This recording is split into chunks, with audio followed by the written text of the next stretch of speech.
नमस्कार, मैं हूं विनय सिंह और आपको बता दें कि पारा शिक्षकों पर हम लगातार कवरेज जारी रखे हुए हैं और कई लोग ने हमारे कमेंट बॉक्स में लिख रखा है कि पारा शिक्षकों को कुछ भी नहीं मिला है और बहुत जल्द हमारे चैनल पर बातचीत करने के लिए अष्टमंगल कमेटी के सदस्य मौजूद होंगे। हमारी उम्मीद है कि हमारे साथ जो बातचीत हुई है अलग अलग स्तर पर, उसमें हो सकता है कि आने वाले समय में हमारे साथ संजय दुबे या ऋषिकेश पाठक, बजरंग प्रसाद अथवा नरोत्तम सिंह मुंडा में से 2-3 लोग हमारे चैनल पर होंगे और हम उनसे सीधा सवाल यही पूछेंगे जो आपने हमसे पूछ रखा है बड़ी संख्या में, कि उन कारणों को बताया जाए कि क्यों आंदोलन को बीच में तोड़ दिया गया और आखिर पारा शिक्षकों को क्या कुछ मिला है।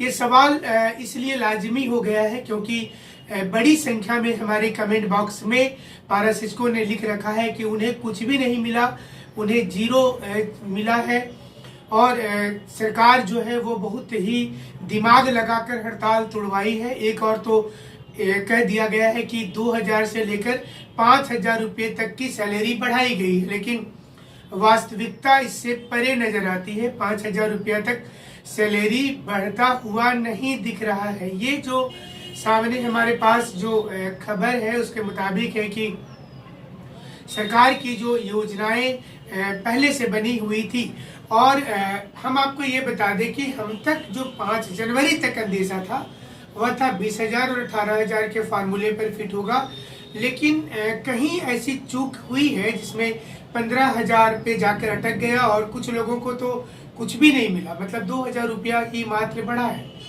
अमूमन ऐसा पहले भी बढ़ता रहा है सैलरी और कई अलग अलग डिस्ट्रिक्ट वाइज हमने पारा शिक्षक के नेताओं से बात किया है। कैमरे पर वो कुछ भी कहने को तैयार नहीं है, लेकिन नेताओं ने भी इसे स्वीकार कर लिया है कि कोई भी सैलरी नहीं बढ़ी है। और साथ ही साथ आपको बता दें कि अष्टमंगल कमेटी के ऊपर अब सवाल उठ रहा है बड़ी संख्या में। 90 दिनों की बात भी बहुत मतलब कैजुअल हो गया है। अब लोग भी नहीं चाहते हैं कि 90 दिनों के बाद वो कोई हड़ताल करेंगे। पारा शिक्षकों को अब लग रहा है कि वो ठगे गए हैं, सरकार के द्वारा नहीं बल्कि अष्टमंगल कमेटी के द्वारा ठगे गए हैं, क्योंकि उनके आह्वान पर वो लगातार आंदोलन कर रहे थे। वहीं जिनके घर में मौत हुई है ऐसे 24 टीचर हैं, 24 पारा शिक्षक हैं जो आर्थिक तंगी से जूझते हुए डेथ हो गए, उनको भी कुछ भी नहीं मिला। मुआवजा 10 लाख रुपए की बात की गई थी, वो भी मिलना मुश्किल हो गया। तो सरकार की ओर से ये बहुत बड़ी दिक्कत हुई है। हम आपको ये जानकारी दे दें कि अष्टमंगल कमेटी से उम्मीद की गई थी कि हड़ताल को किसी भी हालत में नहीं तोड़ेंगे, मतलब ये उम्मीद लगाए लोग बैठे थे कि एक सम्मानजनक समझौता होगा। अब आपको हम घटनाक्रम की इनसाइड स्टोरी बताते हैं जो हमारी टीम ने तहकीकात किया। उसमें हमने पाया कि रांची में जब अंतिम राउंड की जो बातचीत हो रही थी, जिस दिन हड़ताल टूटी है, ये हम आपको बता रहे हैं बात 18 जनवरी की। क्या कुछ हुआ है 17-18 जनवरी के बीच की हम चीजों को बताएंगे, क्योंकि डेट बताना जरूरी है। हमारे एक एक शब्द को लोग बहुत ध्यान से सुनते हैं और फिर उस पर कमेंट भी तुरंत कर देते हैं।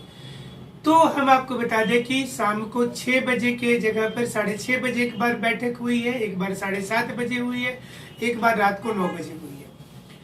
2-3 चीजें यहाँ पर हैं। पहली बार जब अष्टमंगल कमेटी के लोग बाहर निकले थे बातचीत करके, तो ये अंदाजा लगाया गया था कि वार्ता विफल हो गई है। सारे चैनल में खबर चल रही थी कि वार्ता विफल हो गई है। उस समय तकरीबन हमारी रिपोर्ट के मुताबिक उस समय में 600 से 650 पारा शिक्षक अलग अलग डिस्ट्रिक्ट से रांची में वार्ता स्थल के बाहर में खड़े थे। तो जो अष्टमंगल कमेटी थी वो बाहर आकर के देखना चाहती थी कि कितने लोग हैं, उनका मूड क्या है।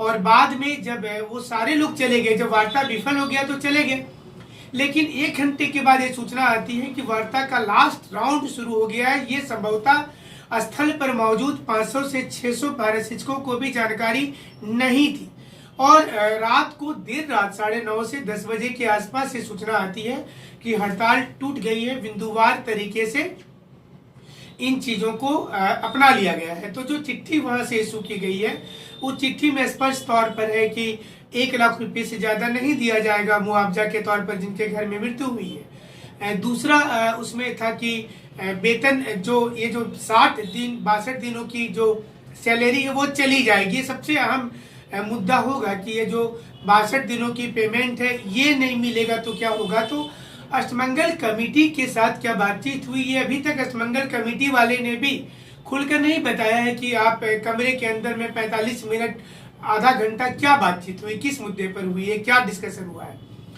तो ये अधिकांश लोगों ने ये मान लिया था कि बातचीत में फाइनल होगा तो उसमें स्थायीकरण के मुद्दा को रखा जाएगा, जो नहीं रखा गया। इसके बाद बात आया एक मांग वेतनमान, यही तो नारा था और इस पर भी कोई बातचीत नहीं हुई। दूसरा भी कैटेगरी चला जाने के बाद तीसरा आया था कि कोई नियमावली तो होगा कम से कम, वो भी नहीं हुआ। जब कुछ नहीं हुआ तो हड़ताल क्यों तोड़ा गया, इससे अच्छा था कि हड़ताल 15-16 नवंबर को ही तोड़ दिया जाता। काला झंडा दिखाना गलत खुद मान लिया, पारा शिक्षक एकीकृत संघर्ष मोर्चा ने ही मान लिया कि ये तो बहुत ही गलत कदम था जिसने भी उठाया था कि काला झंडा दिखाना है, और माफी मांगे हैं ये सारे लोग। हमारे पास जो खबर है इसके मुताबिक है कि ये माफी मांगे हैं जाकर के कि हमसे गलती हो गई है, हमें माफ कर दिया जाए। तो क्या मुश्किलें थी, क्या मजबूरियां थी, ये सवाल उठ रहा है।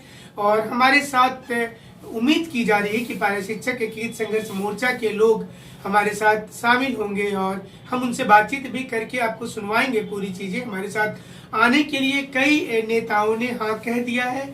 आपके ढेर सारे जो प्रश्न हैं हमें आप लिखते रहिएगा, हम सारे प्रश्न को पूछेंगे, आपकी ओर से हम पूछेंगे, क्योंकि आपकी आवाज ही हम है और हमारी आवाज आप है।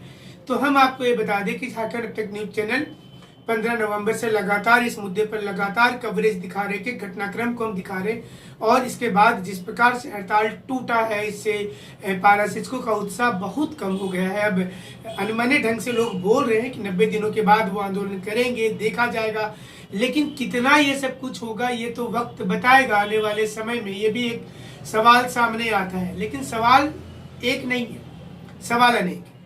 सवाल ये है कि क्या पारा शिक्षकों के साथ हमेशा ऐसा होता रहेगा? इसके पहले वाले स्ट्राइक में तो ऐसा नहीं हुआ था, उसमें सैलरी बढ़ाई गई थी। अब तो ये रिक्वेस्ट वाली जो आ रही है ना सामने की हमें रिक्वेस्ट करना है, और देखिए आप मतलब ये क्या है?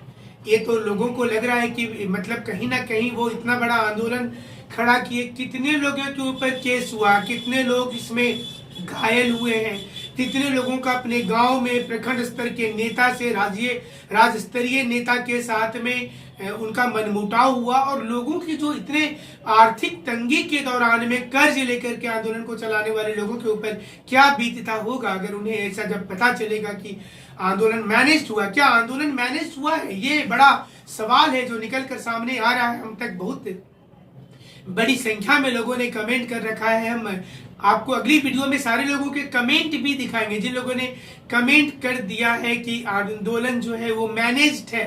बड़ी संख्या में लोगों ने कमेंट किया है, तो सारे लोगों का कमेंट हम दिखाएंगे। अलग अलग लोगों ने अलग अलग डिस्ट्रिक्ट से क्या कह रखा है हमारे कमेंट बॉक्स में आकर के, तो आपके सवाल का जवाब भी देंगे वो सारे लोग जो है नेता जो है आपके अष्टमंगल कमेटी के, और जिनके साथ बातचीत सरकार की बार बार हो रही थी। लेकिन हम आपको बता दें कि प्रखंड स्तर के और प्रमंडल स्तर के बहुत से नेता नाराज हैं।